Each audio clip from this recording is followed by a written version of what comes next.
વાહન વેચવા શીખજો કે હજુ વેચવાન દાડા નહીં આયા બાસ્કુજી અમારા. તો વેચી મારો ખંગરી નું કરજો તાણે.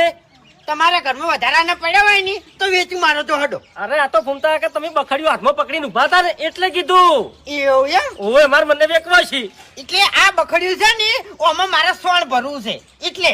ઓમો સોણ ભરવાનું. હા ફૂમતા કે સોણ ભરી ભરીને તો હળી જાય અને હાર્યું રાખજો. તમે મારો ને એટલે શીરો વેચવા કોમ આવે. તારી બાસ્કઈ ઓપડો મારી વાત. તમે દોઢું બોલવાનું નહીં ભૂલ્યા ની તો આ બંકો ભમાવાનું નહીં ભૂલ્યો. તમને કહું હું જે ટાઈમે ભમી જાઓ ને તમને ખુદ ને ખબર નહીં હોય. સુખ શાંતિ નેકળો હડો ચોકન જાતા તમે. હું તો સહાય લેવા જાઉં છું. આ તો ઉપડો નેકળો તારી. ફૂમતા કે દોઢું નહીં બોલ્યો. હા શું કીધું છે આ બખડિયામાં શીરો વેચાય. એટલે સટકા વગર તાર નેકળો. હા ઉએ ઉપડો તારે. વેચી મારો તાર પાર આવે. ખરેખર કોને બોલતે ના આવડ્યું તો ના જ આવે.